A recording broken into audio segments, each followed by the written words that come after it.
Hello, my beautiful co-creator, Lilou here.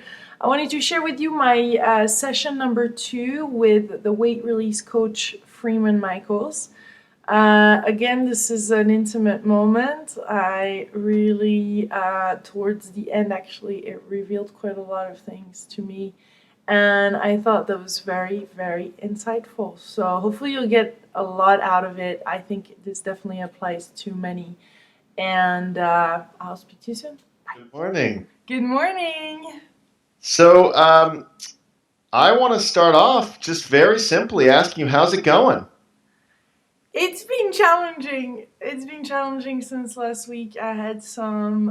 I found the session really insightful, and after that, I kind of went back crawling in my old way of being and not doing any practice and just really feeding myself, overfeeding, overeating, and going to a place really of just like, oh my God, I'm just out of control here and I hate it. So all the patterns were like multiplied. That's how it felt. And I'll tell you a secret that's fairly typical. When people start to approach this aspect of them becomes pronounced, and it's often I refer to it as the teenager. In other words, when someone is telling you something and you know it's what you need to hear, there's a reactive part of us that is linked to the part of us that was a teenager. It's often the rugged individualist. It's often the you said it, so I'm going to do the opposite. And I'll tell you a piece of that as well is we can be told something that is very wise, and we can hear it and we can go, yeah, that's right. But there's a part of us that has to learn it for ourselves. So this is this same sort of area of our, again, we talk in terms of aspects of ourselves. So I refer to this as the teen aspect or the rebel, right? So I'm guessing you have a rebel in there. Oh, I've always been a rebel, yeah. Yeah. Okay, so we're going to have to allow an outlet for the rebel that is constructive versus destructive. Okay?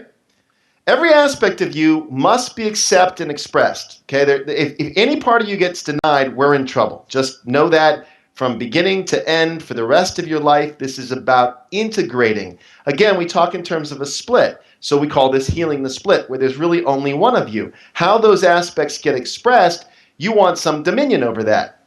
Versus the unconscious ways that you have a part of you you've judged or denied, well, it's going to come out sideways. It's going to come out in some we call dysfunctional or less than productive way. Yeah.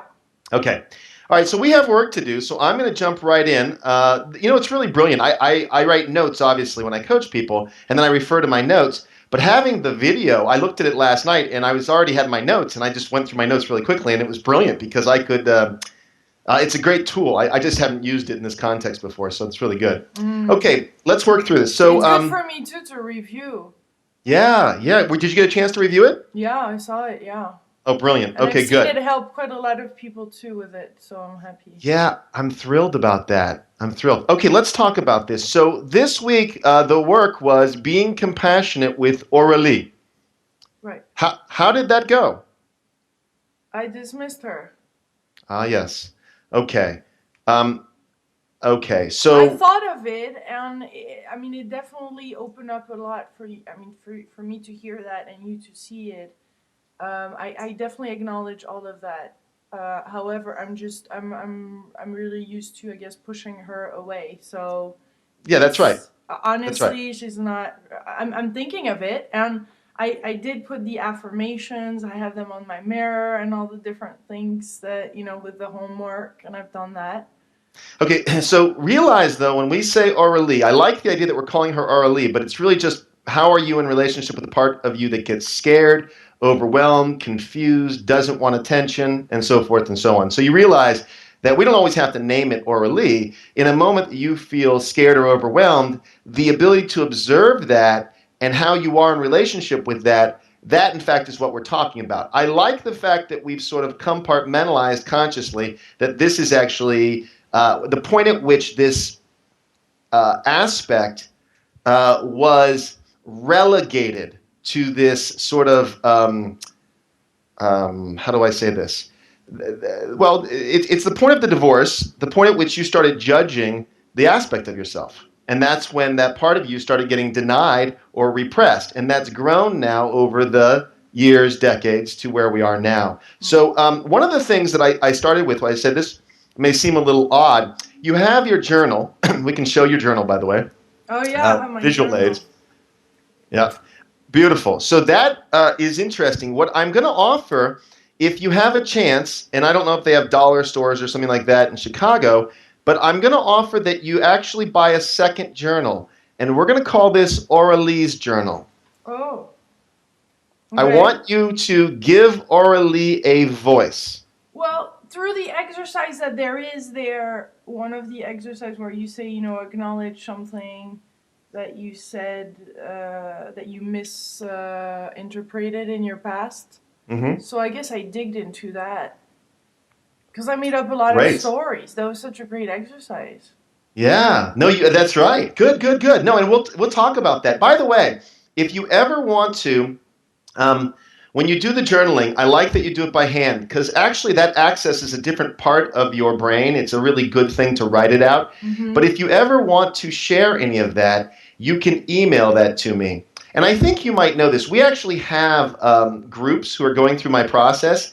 You could potentially post them if you wanted to. I mean, it doesn't matter. But one of the things that's nice about posting it is you have other people who are perhaps in a similar place in the process, and they actually will interface in terms of, oh my gosh, here's what I just went through. Mm-hmm. So the group, and you can choose to do this or not, is called Krista's Weight Release Journey. It's Krista, and there's a group of, I think, 12 going through right now. There's always groups going through. I think I showed you Tara's. That's from earlier in the year, the beginning of the year. Anyhow, just hold that in the back of your brain. But you can also send them to me. So don't rewrite them completely. Just after you write it, if it's something profound, you may want to take a look at it, type it out, and send it to me as an email because it can be very valuable. And also what you're doing, too, is I'm a little like a detective. I have to put a lot of pieces together. So I'm always looking for trying to figure out where all the trailing bits are because my job is to kind of collect them together. Yeah. Does that make sense? I can see that, yeah.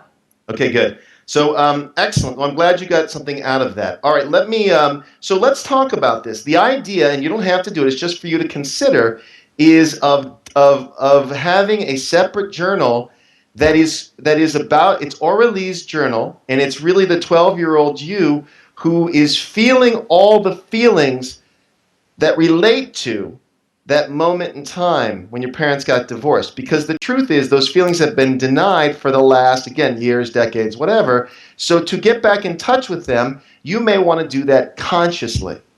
Okay. And give her a space where you actually create a sacredness around her experience and begin to nurture, we call it sometimes the inner parent her to health, to healthiness. And again, a healthy healing is simple. It's just applying compassion and love to whatever part inside of us is hurt. Okay. So that's something to consider. Okay, good. All right, there's a couple pieces we need to do today. One is we need to do the safe zone piece. I'm going to put that till later, but I mentioned that last time, that we really want to create a safe zone. In fact, before I forget, let me say this. I'm going to have Jose, you listening? I'm going to have Jose send you a guided meditation that I did, and it could be a really good one for the safe zone. You don't need to do it all the time, but it'll at least introduce you. And I know you know visualizations and whatever. The only difference is this is my language. It's actually me. I recorded it. And there's two versions. There's a 39-minute version, which is really an introduction to, it's called Return to the Garden. And again, we want to create a sanctuary, a safe place within yourself. So 39 minutes brings you deeply into this place. And then we have a 19-minute, I think it is, daily one you can do. But then it's just the point of reference. So in other words, it takes you into a place or a state of consciousness that then becomes a point of reference. So I don't expect you or anyone to stay in that state all the time. Unless you're like a yogi living in a cave in India, forget about it, right? Mm-hmm. But it becomes a point of reference. So say you're out in the world and you're on a subway in Chicago and this happens and that happened. And you go, little Auralie's coming up and you're feeling panicked and you want to run for, the ice cream cone or something. There's a point of reference which is your safety zone. And you've already established it and you've honored it. And that's what practices are. They're places we practice and rehearse so that we have somewhere to go in the moments we get triggered. Mm-hmm. Good. Okay, so I'm going to have Jose send that to you. That would be a great way to begin to create your safety zone. Mm-hmm. Good. All right, let's talk about mission and intention. So I wanted you this week to look at the intention and create some affirmations and some ways you're going to support your healing journey that you're doing with me. What do you got for me? Some intentions? Sure, well, let me ask let me come at it from a little different perspective. I'm sure you do, but maybe you don't. It's okay if you don't. You see that? It takes to heal. Beautiful. I did it. What you recommended in the book, I did it. I have my 2 little markers. Fantastic. That's just so good. Okay, so every time you open your book, that intention directs your experience. Yeah. And let me just explain this. I know that you know this, but I'm going to say it anyhow because my language sometimes is different. When we are clear about what we're going for, then everything we do or say is either in alignment, right? It's either in alignment with the intention, it's in alignment with what we say we want, or it's not. That's very powerful. To hold something in your consciousness, to hold the intent, changes the game entirely. I'm going to mention a skill, which we'll talk about a little later, but it doesn't come till much later, called carefront. It's called carefronting dialogue, but it's called carefronting. So here's an example. I'm just going to illustrate to you how intent can really change experiences. So, for example, let's say my feelings are hurt, and we're good friends, Lilou, and we went someplace yesterday, and you said something. Okay, whatever. This is just, I'm made up, but let's illustrate it. So to do the carefronting process, I lead with intent. So when we confront someone, the unconscious intention is to make the other person wrong. It's just what we're doing.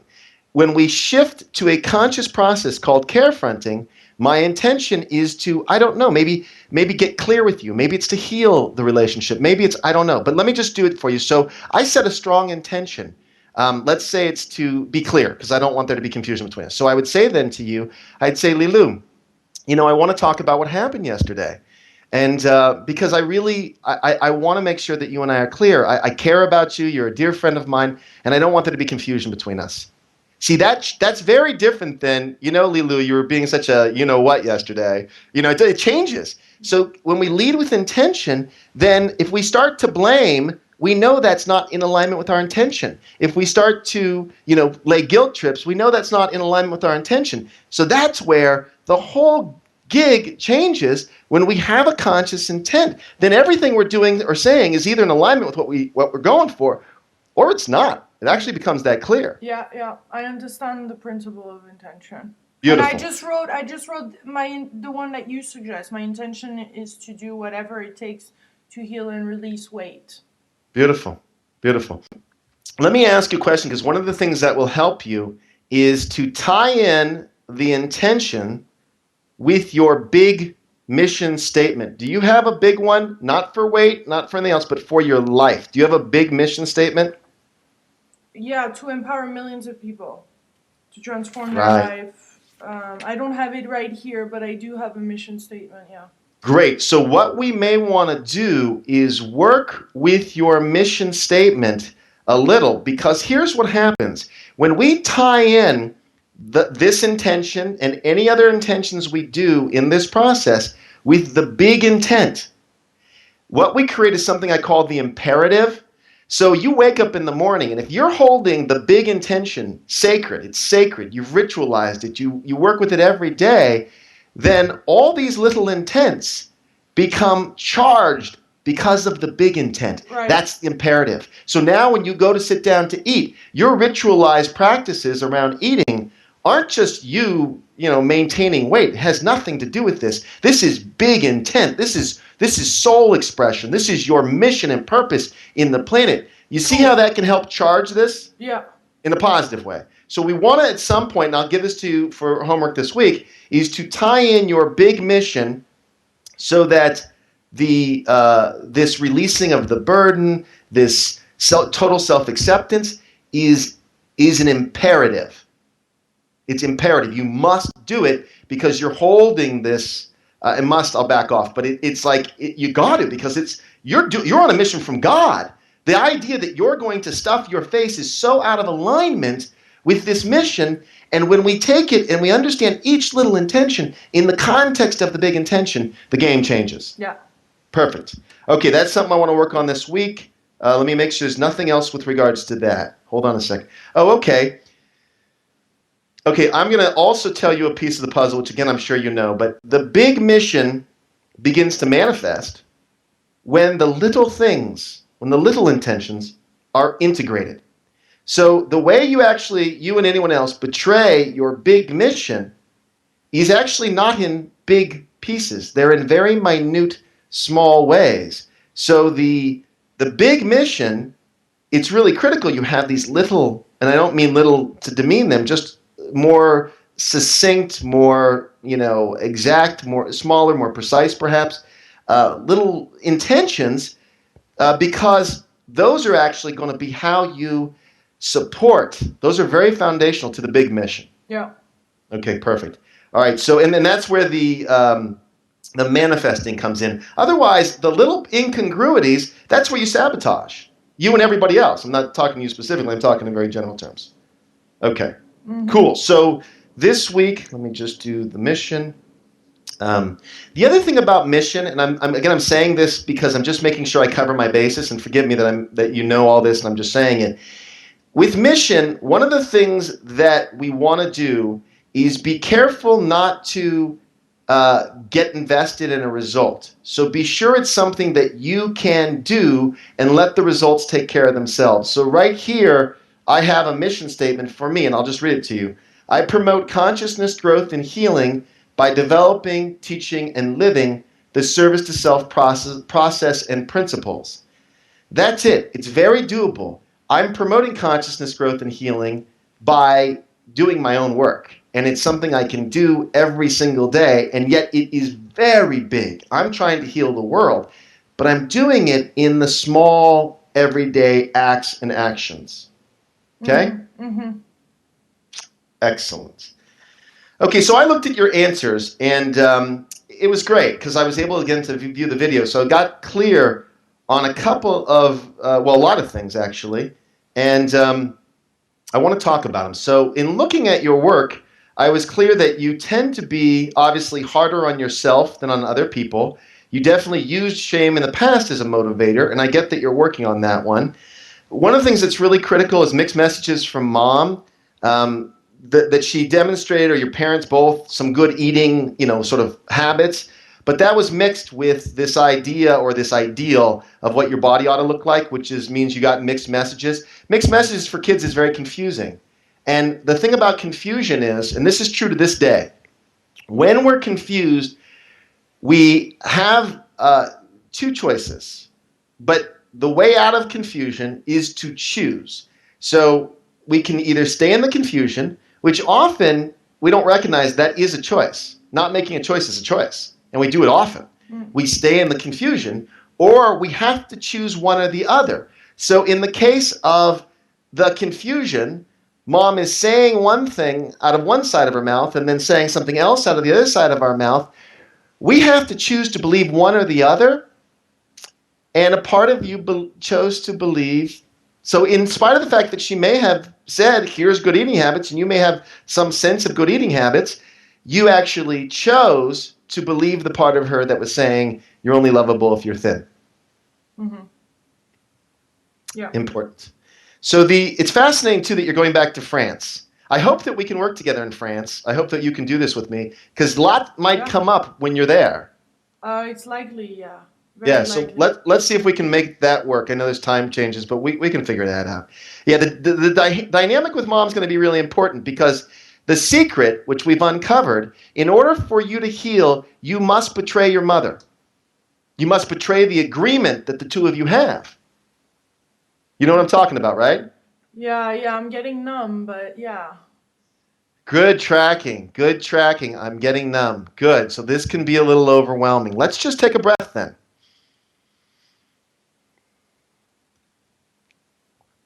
I'm going to say it again. Let's see if you can hear it this time. In order to get healthy, you're probably going to have to break the agreement with mom. And the agreement with mom is that she needs to fix you. That's the role that she's played, right? Asking about your weight, um, all the ways that the two of you have a dynamic. That's what we call it. It's dynamic between the two of you that involves you playing a particular role, which may be helpless, needing her support. Maybe it's even, and we do this with friends. Maybe you do it with girlfriends, where we play the role of I'm messed up, so you can be the one that helps me, and I call you when I'm in distress, but I don't call you any other time. What's that about? But we do this. I mean, everyone does, not you, not just you. Everyone creates a dynamic or an agreement with somebody else. That's what we do. So, but the thing is that I'm putting a strategy for that. I have my strategy: losing weight. We do. Losing weight before I meet her. Oh no, we got to talk about that. Yeah. That's part of the dynamic. I'm doing it. I'm on day 2 right now. I'm gonna lose weight fast. I'm doing it again. Yeah. Okay. I'm gonna leave that for just a second. Lilou. We'll come to that.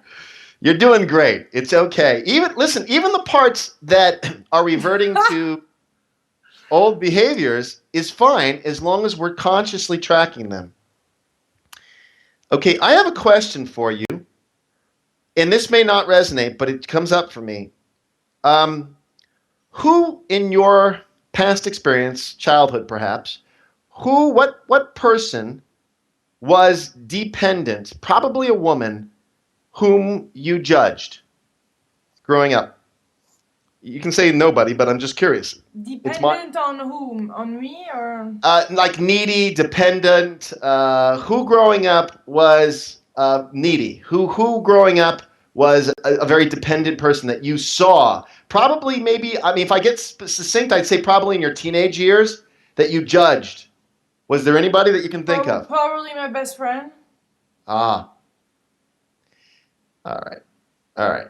Okay, great. All right. So that's going to be really important. I've got some questions for that. All right. We draw, the game here. This is all cosmic play. We draw in everyone we need for us to play out our scripts. That's what we do. And I look back on my own life. It's masterful. I crashed the bus with true elegance. I mean, it's like I did. I call it fantastic failure. I was so good at it. And yet I look at all these people, including all of these, perceived catastrophes in my life from the standpoint of perfect, because I needed to go through those things in order to heal. The thing that I'm wary of now is a lot of these patterns aren't serving me, and so I'm consciously choosing not to do that again. I'm interrupting the pattern. Right. Okay? All right, that's good. So I need to know that. All right, let me see what else here.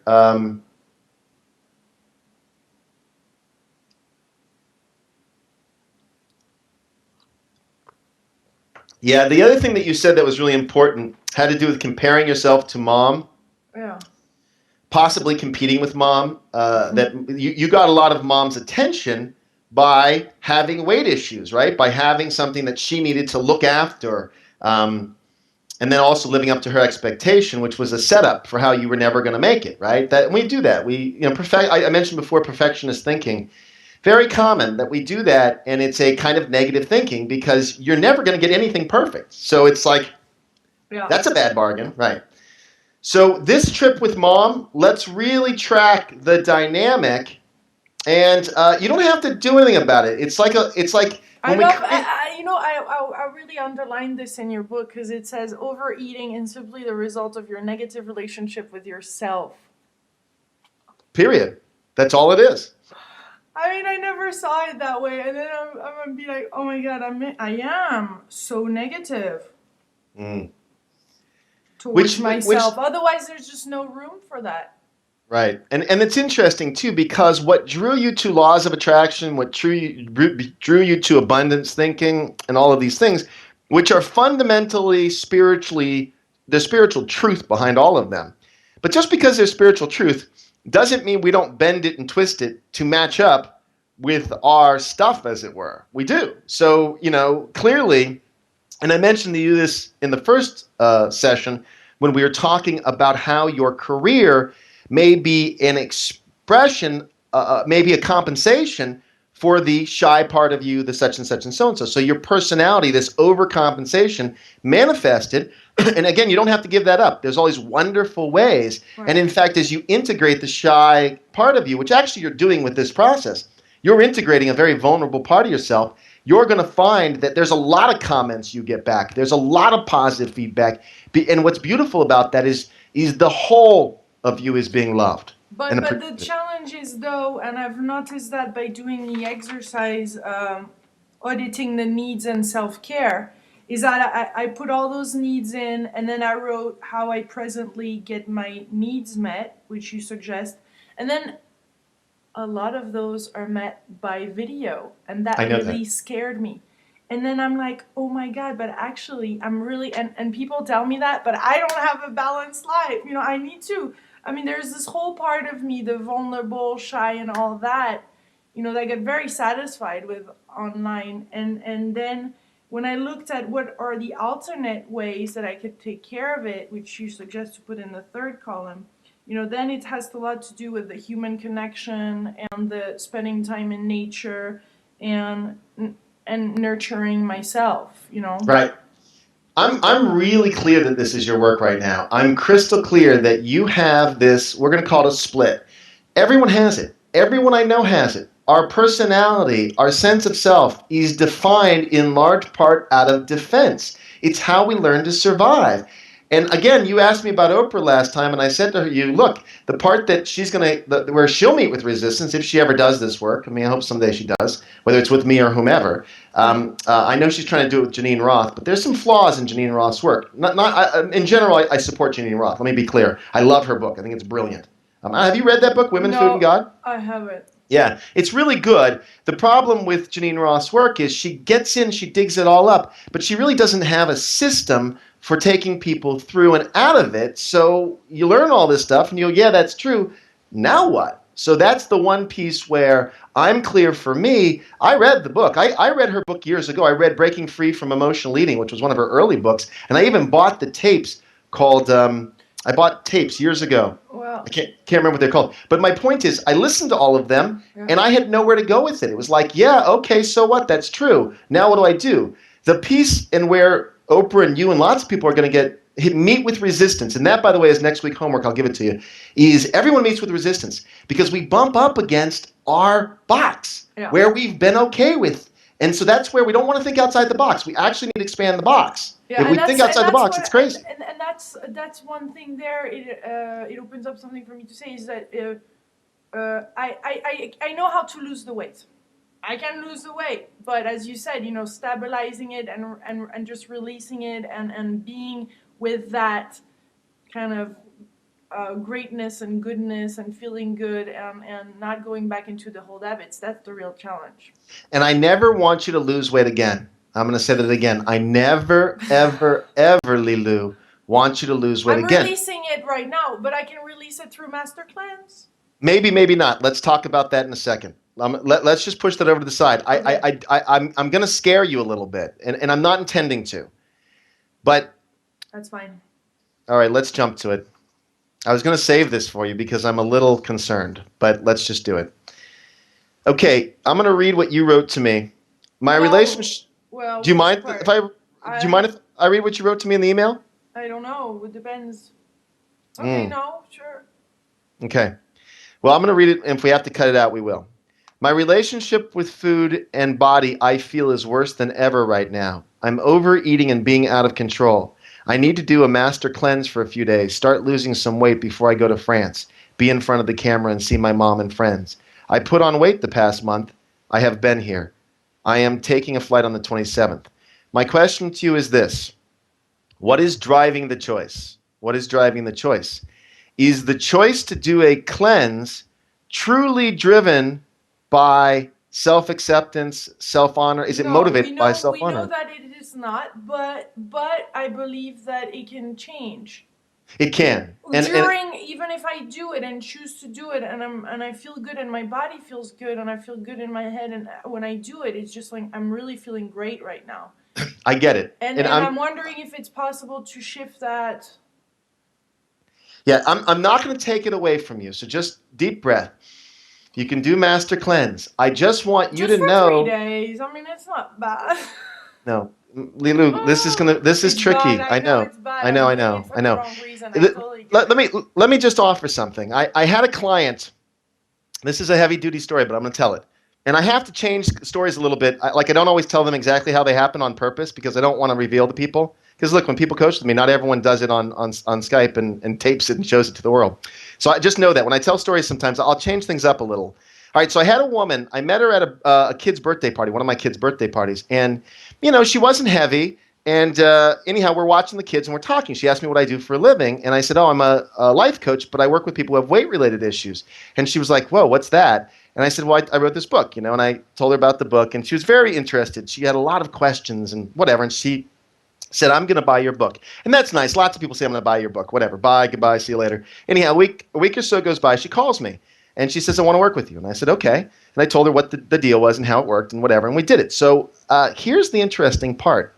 I looked at her. I didn't perceive her to have a weight issue at all. And it's very, and maybe I mentioned to you, I just did a yoga and weight release at City Yoga in Los Angeles, and we had a class full of people, and no one was really obese. There were some people who might be overweight, but no one, and there were some people who looked underweight or just maybe even fine weight wise. I don't know. But it's very typical that people come to my work who you wouldn't categorize as having issues. And here's the story of this woman. And it's very interesting. I thought of her during our first session because a lot of what you share with me is similar to her. So we talked about, and she said to me, I make myself throw up. And I said, okay. She didn't call herself bulimic. She said, I make myself throw up. And I said, okay. She goes, but I haven't done it in a long time. I don't do it very often. And then she said to me, but my mom's coming to town. And I do it whenever my mother comes to town and whenever she's around. Wow. Yeah. And I said, interesting. What do you think that's about? Turns out, when she was, I think, 15, could have been 16, her mother, I think she was 15, which is fascinating because that was when your mom put you on your first diet. Her mother, when she was 15, taught her how to throw up, how to make Oh herself throw my up. God. Yeah, and said, look, if you ever go out and you overeat or anything like that, don't do this all the time. It can be dangerous. Very responsible mom, right? Um, you can do this. You can throw up. And it's a way that you can maintain your weight. And her mother, who is, I don't know how much older, but I mean, she's my age in her 40s, and so her mother's got to be in her 60s, probably still does this. And I said, well, it was interesting talking to her. Does your husband know you're doing this? And she said to me, not anymore. There was a period in my life where I felt very out of control and I was doing it all the time. And he knows about that, but he thinks I don't do it anymore. Talk about denied. I mean, talk about a secret. She really was revealing to me a huge secret. And the trigger was mom coming around. Anyhow, I won't tell any more of her story, but it's very interesting to me. Oh, one more piece that's Well, important. yeah. Let me tell one more piece that's important. So we were talking about this, and similar to the idea that I might take it away, she said, when I said to her, well, is that choice serving you? She goes, I don't do it very often. And I said, are you worried I'm going to take it away? She said, yeah. I'm terrified because I really believe that if you take it away, then I'll get fat and I have to be thin when my mom is here. I love it. It's interesting. It's just a true story. This is I really mean, interesting. honestly, I wish I could do that. I just cannot put my 2 fingers in there. I mean, I just love food too much. I cannot do it. I Uh, just cannot. Li- I'm Li- laughing Li- about it. I'm sorry, but it's just, Lilou, what? Lilou, I'm just going to say back to you. I wish that I could do that. Well, You just said that. yeah, that's the truth. I mean, I did think of it many times in my past. I just cannot do it. Yeah, I cannot get out the food out of my body like that. I'm getting red right now. yeah, yeah. I mean, those are techniques that girls learn. I mean, that's the truth. I mean, It is. who didn't go on the internet or look at all those anorexic websites?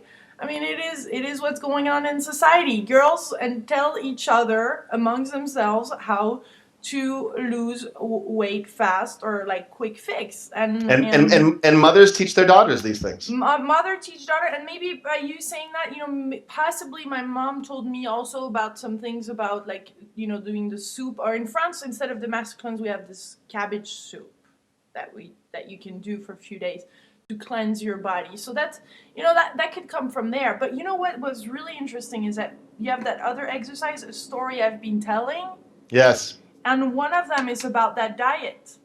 Yeah. So I wrote, a story I've been telling that no longer serves me is that my mom put me on a diet at 14, 15.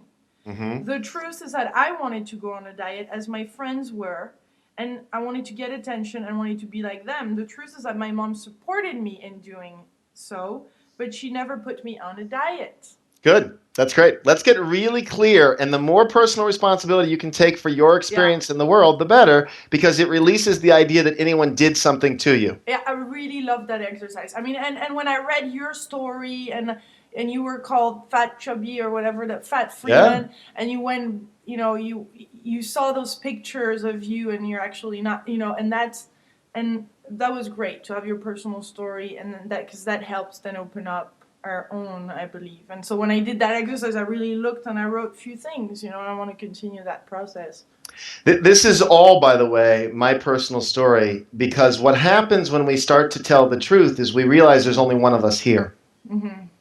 I mean, you may say, I did this and that, and when we drill down and we find the humanity underneath it, then, okay, I did a different version, but it's the same basic thing. I mean, the reality it of... changes everything. It changes everything when we take responsibility for it. Yeah, yeah. Okay, so let me just do this little piece because I want to go to... So what we're going to do right now... I have a lot of things in my head right now. I got to figure out where I want to go. All right, you let's love it because I'm feeding you with a lot of details, and your detective mind is enjoying this. That's right. You're like crunch, crunch, crunch, crunch, crunch.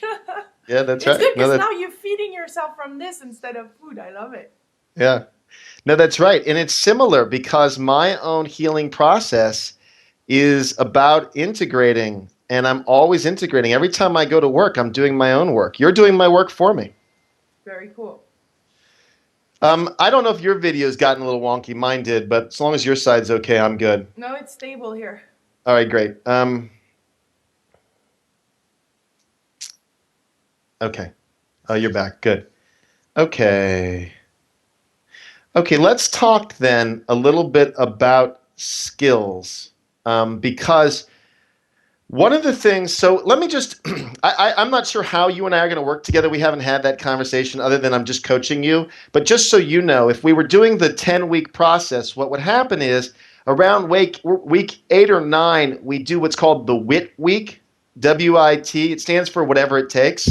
And it's a week-long process, and it's a little intense. We check in every day, but we work up to it. And we actually establish a week where it's kind of like you touch your own potential.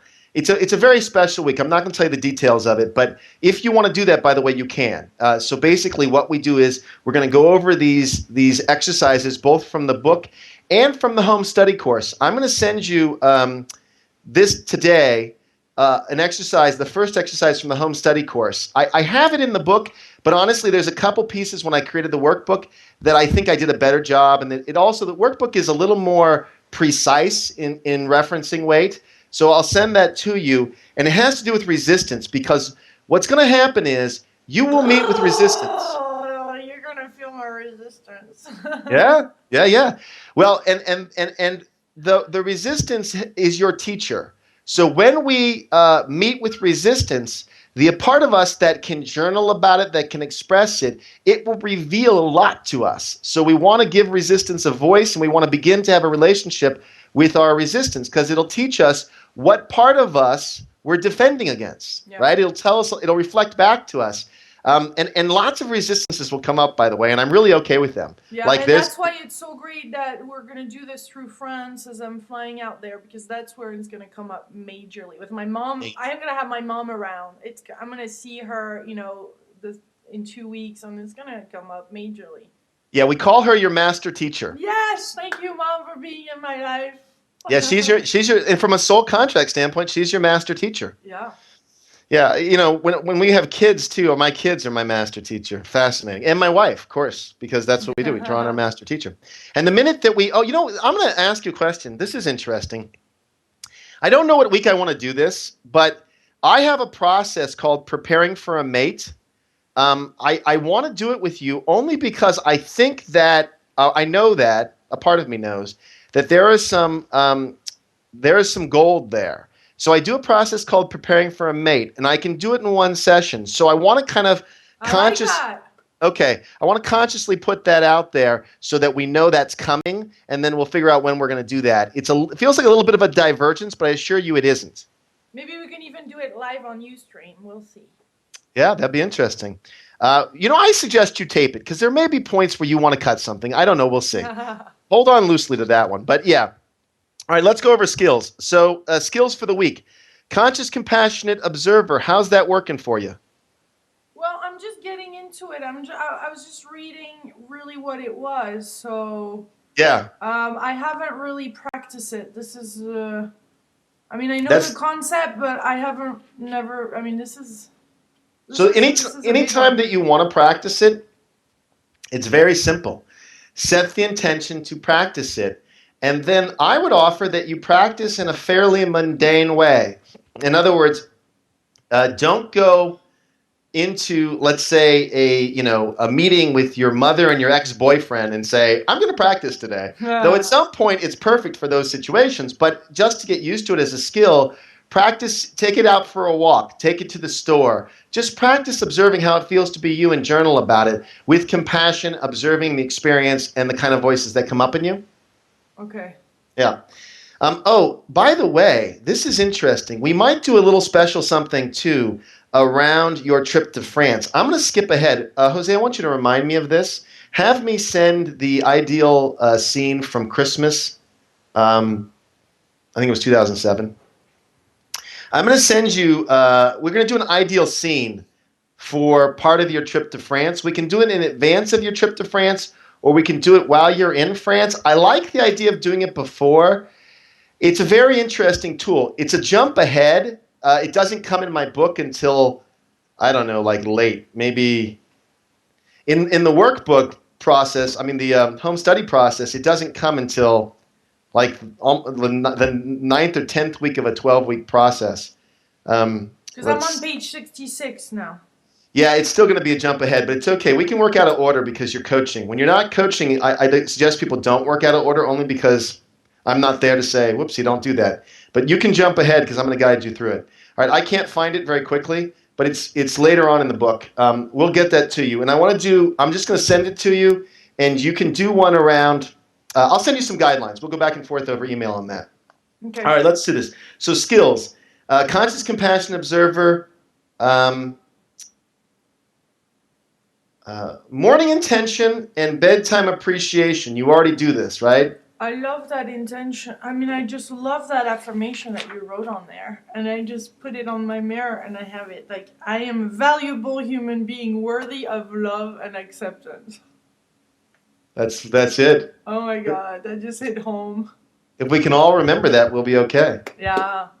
So the morning intention process is every morning you set an intention based on the quality of experience that you're directing your day with. And every evening you do bedtime affirmations or bedtime gratitude. It's bedtime appreciation. Mm-hmm. I know you know these principles. They're simple, but we do them. So you have that skill already.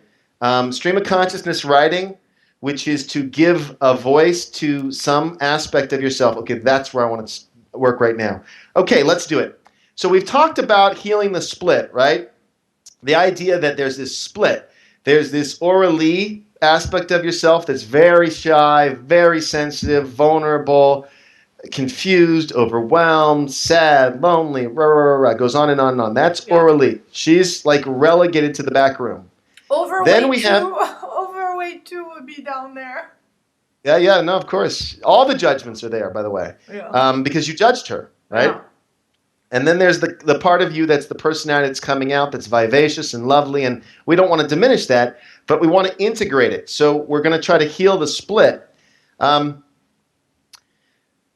call this the integrated self. So on the deepest level, what we're really talking about is total self-acceptance. Every part of you gets accepted, and there's a place in your life for every aspect of yourself. So there's an expression.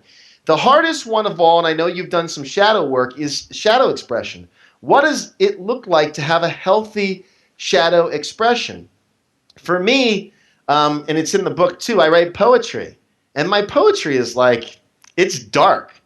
And people are like, I can't believe you wrote that. I'm like, yeah, it's my shadow expression. They're like, oh, okay, I get it. I also That's so cute. I wrote a play. I wrote a 10-minute play. I'm actually submitting it in October, in like a month, to a 10-minute play festival called the Louisville 10-minute play festival. Anyhow, it's totally dark. It's totally not even dark. It's like mean and rough and funny. It's comedy.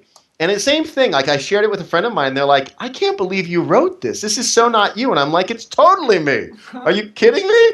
So I have a shadow expression in that context. There's other shadow expressions too. But healing the split, I want to take it out of a little bit of the realm of shadow, only because shadow has a negative connotation, even though we're embracing it and accepting it. So we want to broaden that a little bit. Again, we're talking about integrated self. So I'm going to do a little work with you now. We're going to tease out the split. Okay, there's two sides of you. And here's how we're going to do it. This is Lilou. Okay. And all we did, oh, you can't see this. It's pencil. Forget it. It doesn't matter. We're going to do the split. All right, I'm doing columns. So we're going to do qualities for you, okay? Yep. Okay. Qualities for you. And I listed some of them. You can fill them out. Happy. This is just one side of you. We're just doing qualities, the Lilou qualities, just one side. Happy? Yeah. Fearless. Yeah. One side of you. Positive? Yeah. Fun? Yeah. Funny? Yeah. Sweet? Yeah. Wait, the video just froze. Of you. And it's really my impression of you publicly, okay? Competent? Yeah. Confident. Yeah. Okay, do you think there's any that I left out? I think that's pretty good. Okay. And that is absolutely my impression of you. So how this would get expressed in the world, a first date with a really cute guy who really likes you. All of these qualities would come out, right? You'd be spontaneous. Oh, spontaneous needs to go in there. You'd be, what else would you be? The perfect date. Who is Lilou on the perfect date? I'm sexy. Sexy, yes. Vivacious. Yeah. Adventuresome. Bubbly. Bubbly. Perfect. Okay. Now, we're drawing a line. We're going to go to the other side.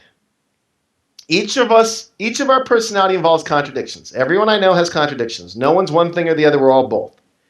Let's talk about some characteristics. I wrote down that you were mad, Angry. scared, angry, frustrated, overwhelmed, Yeah. lonely.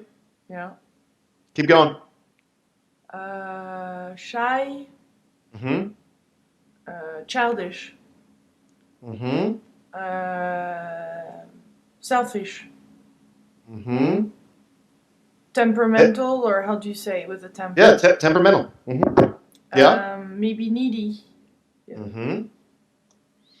Great. Okay, so our work is to heal the split. You are both columns. Right.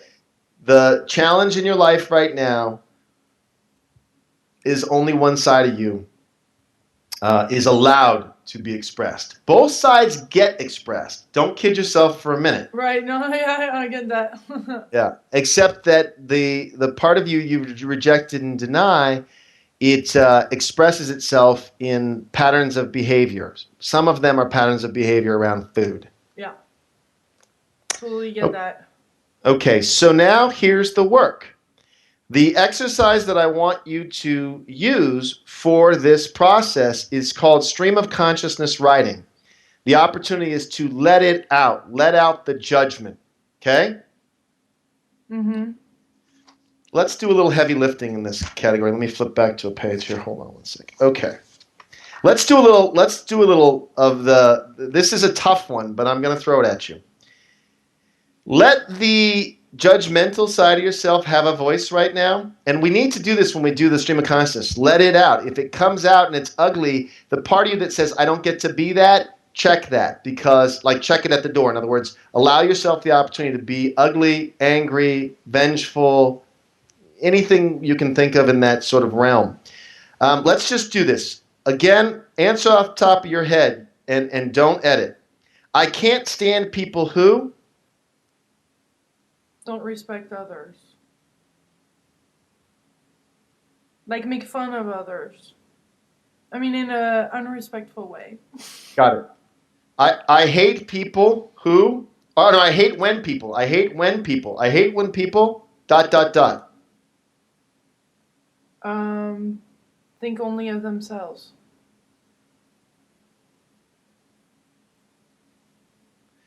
I don't like people who. Betray others.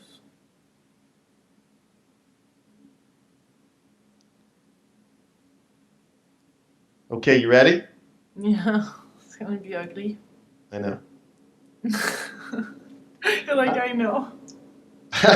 How do you want to be with the part of you that doesn't respect others, that teases or says mean things about others? How do you want to be with that part of yourself? I want to be compassionate. And that can be the answer for all these, but you need to hear them. Just like even if I say we agree on an intention, you have to say it. How do you want to be with the part of you that hates yourself when you think only of yourself, when you're selfish? How do you want to be with that aspect of yourself? Loving. Loving. Perfect. How do you want to be with the part of you that betrays others? Generous.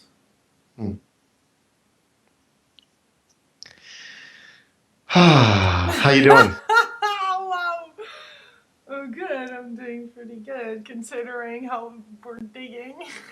We're digging. We are truly, truly But digging. I'm. What's great is that I hear that and it's really wonderful to put words on it like right now we're doing, and at the same time I really get that I can be compassionate about it. Like I really get that. Like I'm not even making myself wrong by saying it. I'm okay with saying that. You know. Yeah. Like there's some love that is getting in. And here's the big secret. In your life, if you're going to have fulfilling relationships, whoever you end up with will need to be able to love the temperamental, angry, vindictive, sad, da-da-da-da-da, Lilou. Whoa! Woohoo! Well, welcome here, honey. That's Who right. wants that? Oh my That's god! right. You see, that's where I can, that's why I'm single. Well, I understand, and we're going to work on that. I don't want to Listen, do this to I anyone. I'll tell a little personal private secret. I hope she'll be okay with this, but who cares? We're going for it. My wife, and it's actually I'll be very honest. 4 days out of the month, it's especially difficult, right? My wife has these moments in time where she completely flips out. She goes into a kind of an emotional tirade. And it's fascinating because yesterday was one of those moments. And she started out the morning especially happy. We go to church, my family, we go to church. So we were going to go to church. We got up, we got dressed. My wife was up early. She got dressed in this really pretty dress and she was all excited. And she was excited for Isabella, my daughter, who's 5, to get in her prettiest dress. And we're going to church. And I'm like, okay, cool. I can roll with that. And so she did. She got everyone dressed and then she started to get disappointed because she had this expected day. It was going to be so great. Now realize this is true of her, this is true of me, this is true of you, this is true of everyone I know. Disappointment oftentimes has a life of its own. The observer is not there. She built this up to be this great experience in her head, and not everyone was playing along with the script. At least our children weren't, like profoundly, right? And it was a brutal day. It was hard. And she was really reacting. So at church, the kids were difficult. And I was okay with it. I was like, all right, they're having a tricky moment. Let's make a choice. My son started crying because my daughter was in his space. Whatever, he's 7. So he started crying and then he started sniveling. My wife grabs me and says, go get tissue, go get tissue. I'm like, he'll be all right. And of course she said, no, he's going to lose his mind. And I said, okay. So I went to get tissue. While I was gone, my daughter says, I want water, really loud. And I get back and my wife's eyes are just big as like pancakes. And I'm like, what is going on? She goes, I'm leaving. So she grabs my keys. She's giving me the keys to the van. We have a minivan. We're that kind of family. She leaves and she goes, and I'm sitting there with my son going, all right, that was weird. And so anyhow, it didn't get any better, by the way, except that my wife and I have both done the work. So we got home and my wife says, I need to go to bed. And I think she did. I mean, she just was a mess, right? This is, she's crying and she's like, and of course she's going with I hate our lives and the whole thing. And of course, this morning she loved our lives. I mean, what happened, and we talk about it in terms of upset needs a place to land. You're upset. What do you want to make your upset about? You have a choice, right? And it's like a ball rolling downhill. If you want to ride it, you can. And so I went in to talk to her, and she said, okay, Freeman, I get what's going on, and I'm really going to work today, not to make this about anything. I'm really going to be with this ride that I'm on, clearly. And she did a fairly decent job. Not perfect, because at some point she lit into everybody. But that's okay.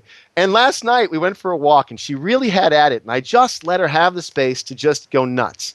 She hooked me once, to tell the truth. She hooked me once. She got me at one point. And then as soon as she got me and I responded, she said, I'm not talking to you, which is sort of perfect. Anyhow, long story short, she got home and we sort of split and went our separate ways. And then at some point we had a moment that was sort of funny and everyone got to, oh, I know what it was. She said, you take care of the kids. I'm not dealing with Isabella tonight. Forget it. You do it. And I said, okay, fine. So I did, and of course Isabella gets up and comes into my office and wants whatever she wants, water, there's always something. And I got very firm with her, and I said no, and I put her to bed. And she came in, she said, I want Mama. And I said, no, Mama's done. I'm taking care of you. It's time for bed. That's it. Go to bed. She came back again, I want Mama. And she was so persistent, more than usual, given how firm I was. And I'm like, Isabella, no. And then she started crying, and I was like, what is going on? My wife comes out, and she goes, I think I know what it is.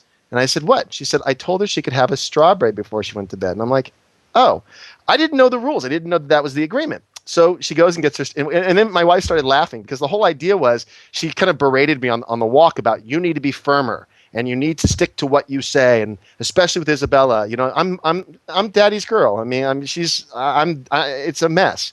All she needs to do is bat her little eyes, and I'm putty. So for me to be firm with her is really energy, because also part of me really wants my daughter to like me. I don't want to be the bad parent, which of course means my wife has to be the bad parent, and that's a bad bargain. So we know what we do. We're not confused about it. We just need to work to stop doing it because it's not benefiting our family. All this is to say, she vented. At the end of the night, I went in to talk to her, and she says, I feel better. That's it. Was she a bitch? Yeah. Was it brutal? Yeah. Did a part of me take it personally? At some point, yes. Most of the time, no. Right? And a part of her was observing and allowing for the fact that she's crazy. And in that moment, she's crazy.